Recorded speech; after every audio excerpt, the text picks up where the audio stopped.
conocemos de hace muchísimo, que es Leandro Amoretti. Él es investigador en el Centro de Investigación y Formación de la República Argentina, que depende de la Central de Trabajadores y Trabajadoras de la Argentina, creo que es la que conduce el diputado nacional Hugo Yasky. Leandro Amoretti, ¿qué tal? ¿Cómo te va tanto tiempo? Martín, buenas tardes. Gracias por llamar. Siempre un gusto hablar con vos. No, por supuesto, uno siempre tiene gratos recuerdos de otras entrevistas, otras experiencias radiofónicas.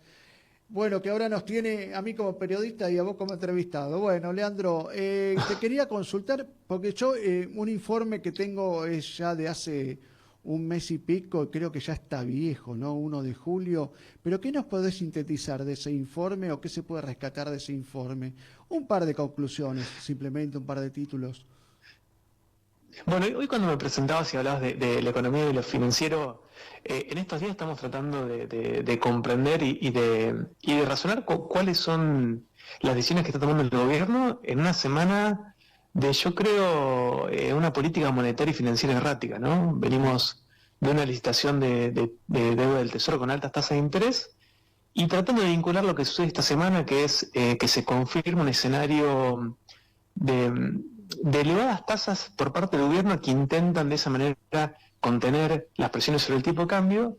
Mm. Lo que vemos es un escenario de mucha volatilidad y en un contexto que lo ubicamos en términos históricos como de valorización financiera, ¿no? Nosotros lo que planteamos en el informe de cifra es que veíamos una política deliberada de altos rendimientos en dólares, ¿no? Lo que se dice técnicamente carry trade, y lo que planteamos nosotros en términos de comparación histórica con otros periodos, como fue el momento del gobierno de Cambiemos, como fue la dictadura, como fue la década del 90, que este tipo de ciclos en Argentina, de ciclos económicos en los cuales hay un proceso de valorización de los capitales a través de la tasa de interés en pesos y un tipo de cambio apreciado o barato, tienden a tener periodos cada vez más cortos, ¿no? Mm. Crisis recurrentes con extensiones de tiempo cada vez más cortos, y la particularidad con perspectiva histórica que tiene este gobierno y este momento económico actual es que no pareciera haber eh, herramientas o posibilidades concretas y próximas de financiamiento y obtención de nuevos dólares que son los que permiten, ¿no?, este proceso de evaluación financiera de altas tasas de rendimiento en dólares, porque ya tuvimos el préstamo del fondo, el blanqueo, la devolución inicial, y bueno, pareciera ser que las fuentes de financiamiento de este esquema de dólar barato se van agotando, y bueno, y eso plantea cierta vulnerabilidad del modelo, ¿no? En este Claro. caso, concretamente, las tasas de interés de esta semana, lo que hacen, a manos de los economistas que se dedican y que siguen con mucho detalle la política financiera y monetaria, plantean en un buen sentido, desde un punto de vista razonable, es que las elevadas tasas de interés lo que hacen es confirmar una expectativa elevada de evaluación post-elecciones, ¿no? Ah, Bueno, ah, entonces claro. lo que tenemos es una situación de cierta vulnerabilidad económica, de una política monetaria que tiene avances y retrocesos, y un punto fijo que son las elecciones provinciales y particularmente las nacionales, que pareciera ser que son un punto de inflexión, ¿no?, para Claro. aquellos grandes capitales que hacen inversiones, para lo que se dice vulgarmente el mercado, y las elevadas tasas de interés intentan alejar los capitales del resguardo en dólares para ser atractivas las inversiones en pesos, pero también reafirman una expectativa de posible devaluación post-elecciones, mostrando una tasa de interés muy elevada. Claro, Para uno, tratar de claro. simplificar lo que los oyentes lo entiendan, ¿no? Sí, Las tasas seguro. de interés que pagaron la última licitación de esta semana se ubica por encima del 4% mensual, y la inflación que justamente se publicó ayer está alrededor del 2% mensual. Es decir, hay una tasa de interés en pesos muy, muy elevada, y esa tasa de interés en pesos es tan elevada porque busca que los capitales sigan manteniéndose en pesos, en este caso a través de instrumentos del Tesoro del Gobierno Nacional, y no se vayan a dólares para no presionar sobre el tipo de cambio y en definitiva sobre la inflación. Claro, claro. Yo estaba repasando hace unos minutos antes de la pausa el tema de que hoy los mercados están bastante preocupados, no sé si estás al tanto, pero se renovó un 60% de los 16 billones que andaban dando vuelta a una tasa del 69%.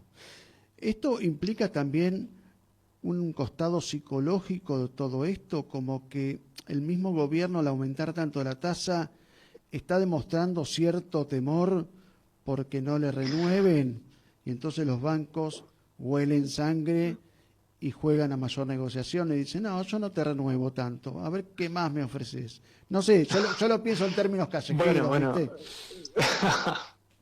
Bueno, es un poco lo que te decía, ¿no? Yo te hablaba de esa tasa de interés mensual del 4%, está vinculada a esa tasa por encima del 60%. Estamos hablando de las letras de capitalización, ¿no? De los instrumentos más importantes del Tesoro que son a corto plazo.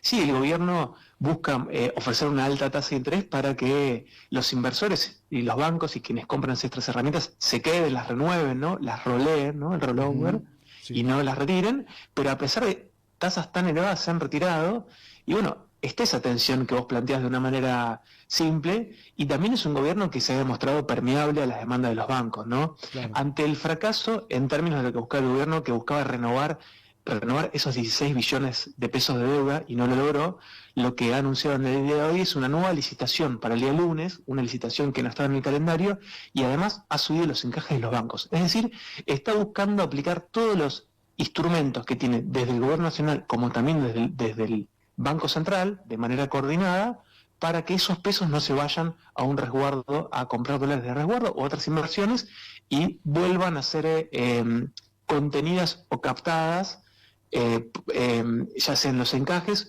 o en los instrumentos de deuda del Tesoro. Bueno, para esto lo que definió es una nueva licitación para el lunes, un incremento de los encajes y un incremento o incentivos para los encajes remunerados. Empiezan a jugar una serie de herramientas técnicas combinadas entre el Tesoro y el Banco Central, pero bajo el objetivo de contener esos pesos y que no se vayan al dólar, y contener el tipo de cambio, que recordemos que en julio, en las últimas semanas, aumentó un 15%. Bueno, hay mucha preocupación por el traslado a precios. Ayer Claro, tuvimos la publicación de los precios de julio, es una incógnita respecto a qué va a suceder con los precios en agosto, ¿no? Y bueno, claro, claro. hay un objetivo de política económica que es contener con todas las herramientas que tiene el gobierno nacional, ya sea con la política fiscal, monetaria, Ujú. con todas las herramientas posibles, el tipo de cambio, para de esa manera contener la inflación, tratando de mostrar y sostener un éxito político que ha sido la reducción importante de la inflación, ¿no? Bueno, Claro, claro, bajo la expectativa que eso reditúe electoralmente y eso le permita una nueva mayoría en el Congreso y pensar otra serie de políticas.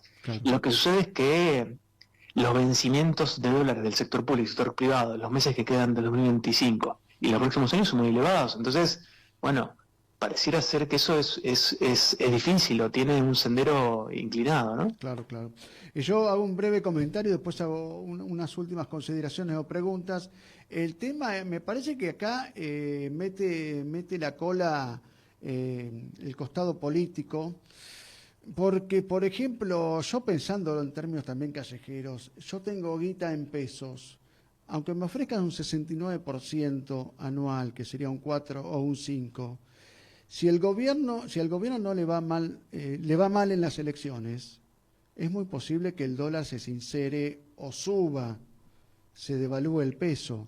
Entonces hay muchos que prefieren resguardarse estos días y esperar a ver que si pasada la tormenta aclara el Exactamente. panorama, ¿no?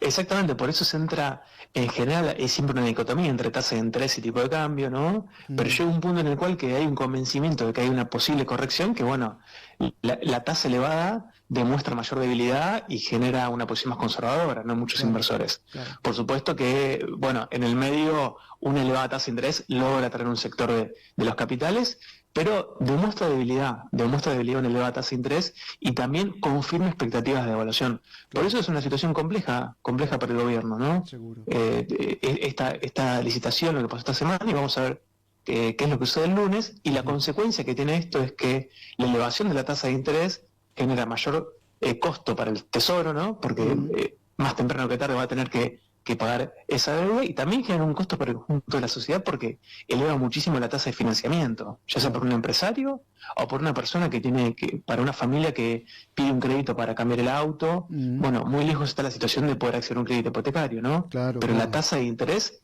tiende a frenar el nivel de actividad y eso tiene consecuencias negativas para el conjunto de la economía. claro. Y vos sos El gobierno pareciera estar dispuesto a pagar eso. claro, claro.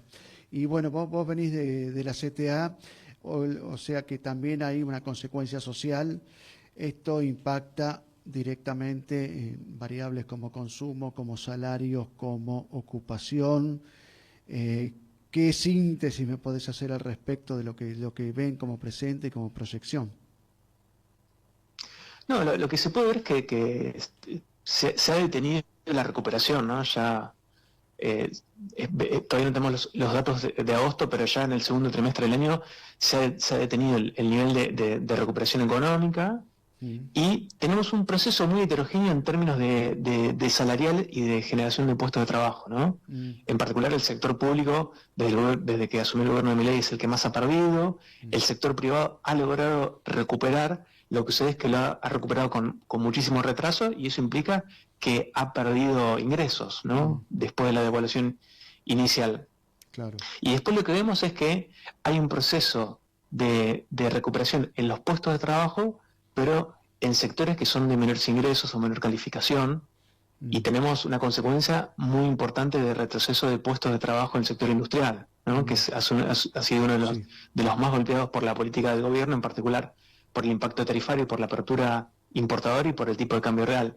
claro. Entonces, si uno mira la evolución del mercado de trabajo en términos agregados, eh, el nivel de retroceso no es tan grande como uno hubiese imaginado eh, el 10 de diciembre del 2023. Sin embargo, cuando uno va a mirar más en detalle con zoom la foto, vemos que hay un proceso muy, muy heterogéneo en los cuales la industria y la construcción son los más golpeados por este Mm, eh, freno de la actividad, ¿no? Digo, me claro, claro. refiero por los últimos meses del 2025.